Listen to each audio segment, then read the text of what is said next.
Am I the a-hole for breaking my promise and ruining my kids' relationship with their dad? I, 46 female, have 2 kids, 18 female and 15 male, with my ex-husband, 46 male. We got divorced over 10 years ago after I found out he was cheating and got his mistress pregnant. I was so deeply hurt by this, and it took me a long time to put myself together again.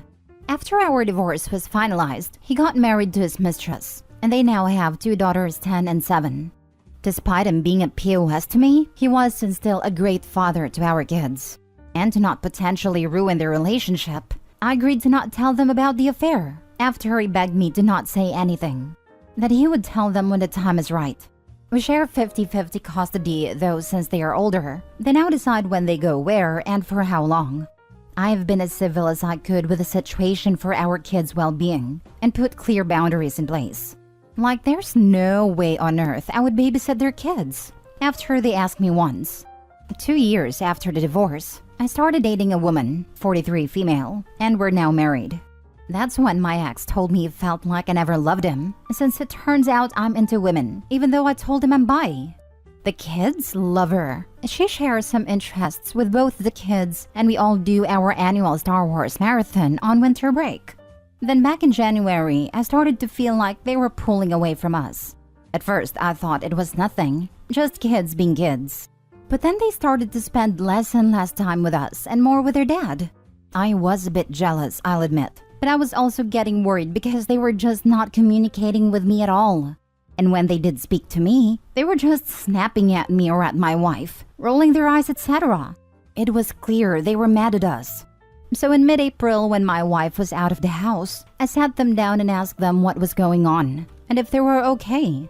My daughter got really mad at me and started yelling that she was not okay because I led their dad on, that I lied to him, I hurt him, and how could I be such a monster to play with a good man's heart, and she stormed off to her room. I was really confused, so I asked my son, who was quiet, what her sister meant.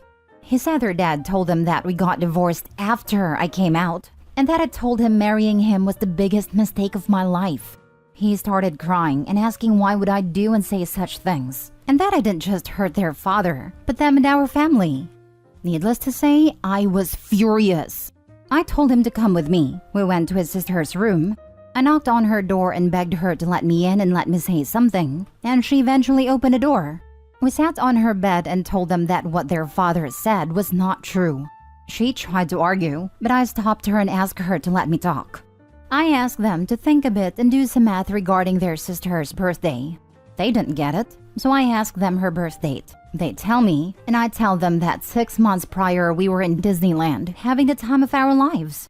They said they remember, so I asked them when did their father moved out. It was about a month after that trip. And when was their sister born? About 5 months after. They started to get it, and my daughter asked me if I'm implying their father cheated on me, and I said yes. She then grabbed her phone and called her aunt, ex's sister, and asked her if it was true that her dad cheated on me.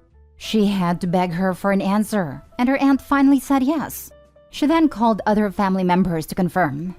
They both apologized to me and to my wife when she came home for how they have been treating us. Then went to their dads the following day and called us to ask if they could move all the things they have there to our house. Soon, I had my ex on my door yelling that I broke my promise and that I sabotaged his relationship with our kids. He didn't leave until I called the police. Our kids have since went low contact with him and his wife. They only go over there to pick up their sisters to hang out with them. My daughter disinvited them from her graduation. My son is no longer going to the boys' camping trip with his dad, uncles, and cousins. I've been getting texts and calls and voicemails from him and his family, calling me an a-hole for ruining their relationship. And I've been starting to feel guilty because he is a good dad, and I did broke my promise. My wife says he crossed the line first. Am I the a-hole? Edit. I realized I'm bi when I started having feelings for my now wife, 2 years after the divorce. Prior to that, I thought I was straight. My daughter has been sulking about not seeing something that was right in front of her. She said she had no reason to question anything because her dad and I seemed okay with each other. I asked them if they wanted to go to therapy. My daughter said that she would like to start in the fall, once she's in her dorm. My son just wants to be left alone with us for a while. Someone said I should force them to go to counseling and talk to their father. It's like you don't have teenagers. I did tell them that what happened between their father and I is between us, and they can see him if they want. They just don't want to right now. They are mad because of the line. Not the a-hole. Your kids are old enough to have figured it out sooner or later. Your ex lied to them first to get the kids on his side. You just corrected his lie. They're old enough to know, old enough to make their decisions about their father, old enough to realize their father has probably lied about other things. Yep, ex decided to fool around and find out. OP not the a-hole. As a fellow single mom with an ex that cheated, I've kept my mouth shut. But if my ex ever decides to open his or blame me like the narc that he is, oh boy will that open the can of worms.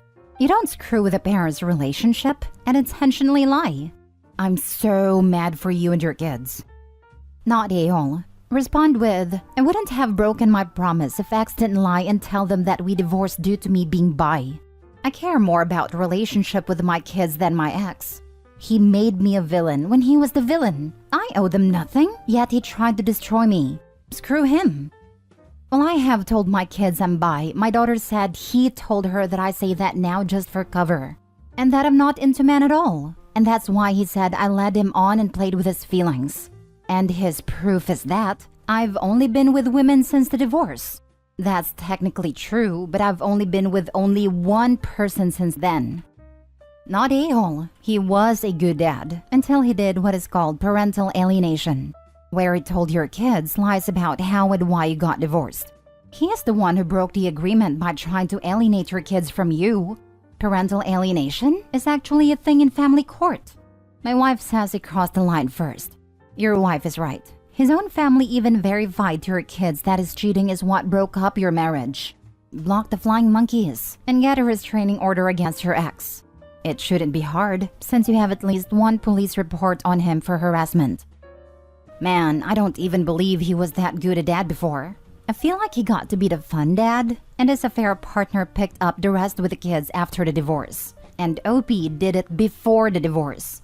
Someone who does unnecessary stuff, this serious and dramatic, is not someone who can really ever put their kids, or anyone, before themselves. It's easy to be a great parent when your partners are doing the bulk of the work. I'm also absolutely projecting here. An ex-husband could possibly be a good person to his own kids at least. I have never personally seen that from someone that makes big aggressive lies like this though, and I struggle to believe it's true. Next story. Am I the a-hole here? Husband just accused me of financial infidelity. Husband 33 male and I 33 female have been married for 10 years, together since college. Since starting out, we have made financial security a priority and have been able to achieve that, albeit with some good luck along the way. We both have good jobs, paying close to $200K each. Student loans were paid off within a few years. Both went to state schools with some scholarships, so didn't have a lot of debt to begin with. We live in a house I inherited from my grandmother, so no mortgage, and don't have any credit card debt. We max out our 401ks and currently have 18 months of expenses in our emergency fund and are still adding to it. Our cars are both paid off and should be good for another 5+ years. And we don't have any credit card debt. We manage our finances in a hybrid manner. Joint accounts for bills and savings, and separate accounts for our fun money. We each get a pretty generous monthly allotment. The fun money is strictly for our individual expenses, hobbies, clothes, outings with friends, etc., and not for things like date nights, vacations, or larger joint purchases like household appliances and repairs which come out of our joint account. We also agreed that if either of us gets any bonuses or has any side hustle income, those will go into our individual fun money accounts, unless the funds are needed for a larger expense such as a major home repair. In terms of the fun money, my husband is much more of a spender than I am, due to expensive hobbies, in particular golf and collecting sports memorabilia, and he's also more into designer clothes. Which is fine, it's his fun money. On the other hand, my hobbies are a lot less expensive, running/working out, reading and baking. In general, I'm more introverted, and a great time for me is tea with a friend at one of our homes with homemade pastries. I have also been getting back into gaming lately, after setting it aside for much of the past decade while building my career. So, after realizing I had more than enough in my fun money account, I decided to overhaul my gaming setup and got myself a new PC, desk, and gaming chair. Total cost about $5,000. However, upon hearing about my purchase, my husband is furious. He says he had no idea I had saved so much money and that I should have consulted him before spending $5,000. I asked what difference it made if it was my own accrued fund money and not our joint funds. And he insisted that my accumulating this amount without telling him was a form of financial infidelity. He says he lost trust in me and doesn't know what else I might be hiding. He is now demanding that I return the items I purchased and deposit most of the funds to our joint account. Then wants to make a new rule that fund money accounts can't accumulate more than $2,000 and that any excess goes back to the joint account. A rule that would obviously favor him as a person who spends most of his allotment each month instead of saving up for anything bigger. I feel like I'm being punished for being more of a day-to-day saver than spender. It wouldn't occur to me to demand to know how much my husband has in his fund money account or to try to micromanage what he spends it on. I wasn't hiding anything deliberately. He never asked about it until after I made the purchases. Still, maybe I should have been more transparent about my plans. So, am I the a-hole? Miscellaneous info. Husband and I each have our own office/hobby room in the house, so it's not like the gaming setup was going in a space he uses. I don't usually game when my husband is home, unless he's already busy doing something else. My biggest block of gaming time is typically when he's off playing golf. Also, I run 40 to 50 miles a week, so it's not like I am generally sedentary. I can't think of a good reason why he would object to me gaming or having a nice gaming setup in my own space in the house. Not a-hole. This isn't a money issue, it's a control issue. Seems like you've spooked him by showing you can quietly amass funds out of sight. You are making a good income and have few expenses, so $5,000 should not be that big a deal regardless of the circumstance. The only reason it is because your spouse thinks he should have a say in your spending. Read freedom. I'm not saying this is abusive behavior. It could be something else, but this is a thing abusers do. Better to nip it in the bud. Do not agree to the new $2,000 limit. Push back. The only reason it is because your spouse thinks he should have a say in your spending. Read freedom. Bingo. Came here to find us. OP, money generally means freedom. Freedom to do as you wish. Your husband finding out how you can save such a large amount of money very likely frightens him. He now has verifiable proof that he's been denying to himself, mind you, that you don't need him. If you want to say, "All right, I'm out. Get out of my house, my grandmother left me," he can't say no to that. Opie's got a hand here, and her controlling husband doesn't like it. The fact she has the house should have been enough for him to realize she doesn't need him. My money would have been on. He cannot manage his money without guidance, and is jealous that his wife can afford nice things that he can't. It's funny that he's accusing you of financial infidelity when he is trying to manipulate you into handing over money you saved. This is a naked money grab, not a-hole. Yes, it does feel like he's trying to change the rules and make me feel guilty about not spending all my extra money right away. Honestly, this is one of the main reasons I thought separate discretionary accounts was a good idea. Ironically, I thought it would prevent arguments like this about what we should be spending or saving. Last story. Am I the a-hole for calling my wife petty for not letting me back in the delivery room? So for 3 generations of our family, we have had somebody carry on the name of my great-grandfather. However, despite the fact my dad, uncle, and aunts having 3 boys and 2 girls between them all, so far, all of us have either been suffering with fertility issues or have only had daughters. Don't get me wrong, my wife and I already have a daughter and I love her very much. However, given that the other relatives are either planning to adopt daughters from parents who could not raise them, committing to being child-free, or saying they are happy with 3 girls they have, I felt a lot of pressure on me to be the one that has a son. So much pressure that when we found out my wife was carrying twins, we saw it as a blessing from my higher spirit. However, given our finances, I'm a firefighter and my wife's a CNA for a nursing home, the one child and done would have been better for us. We contemplated stopping, but my great uncle, who is obsessed about how many kids people have, was all like, well, Nelson Peltz had 10 kids. More kids make you find ways of making more money. And other relatives chiming in saying people with more kids make more money. We were so nervous about the gender that we did not want to know until birth. But that did not stop relatives from coming in, with a bunch of old wives' tales saying based on my wife's symptoms, that the babies were the same gender for sure. So flash forward to the day of the birth. The first baby was born Sunday at 11:20 a.m. I hear the baby crying and then silence from the previously chatty relatives. Finally, somebody, I forgot who, tell me it's a healthy girl and I should be proud. I was so upset because of the relatives put in my mind that if the first one was a girl, the second one would be two. And I hate to say it, but I was having stress over adding twins to the house. I made excuses and walked out. Went out to the car and cried, and then drove to the nearby cafe to get a coffee to calm myself down. But before I got there, I got a call from my mom saying I had a son. I turned around the car and sped back to the hospital.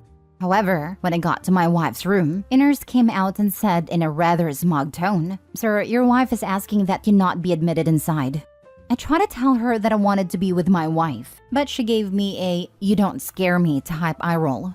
My wife banned me from her room for the next day, and finally this morning she said I could hold my twins. She pointedly made me acknowledge our daughter first, as if a baby understands English, and then let me hold my son. I could not stand it anymore and told her that throwing a grouchy nurse on me and then what she did just then was petty, and I cannot believe her. She got mad and said that she was naming our son the name I wanted, and then threw me out again. Am I the a-hole for going away to collect my emotions and feeling I'm entitled to my kids? Now for the comments. If this is real, you're the a-hole for so many reasons. Financially, you said you would be better off with just the one child you already had, yet you chose to bow to pressure from family to try and have a boy. And what makes you the biggest a-hole of all is walking out on your wife at a critical moment when you thought the second twin would be a girl. What concerns me most is how you will now treat those children. I'm sure your girls will not even realize they have a father. Not to mention, Opie, you know that it's your sperm that determines boy or girl, right? And unless you go through medical procedures to conceive, you can't just try for a specific sex. Take a middle school biology class and grow up. You're the a-hole. I find it hard to believe you don't realize that. Your wife is giving birth, and you have a breakdown because it's a girl? Your wife is doing through childbirth, and all you care about is her family name and gender. I swear, if I were her, I wouldn't let you near the children, and I would name the boy something different. If this crap name is stressing you out, then don't put that pressure on the next generation. Again, you're a massive a-hole.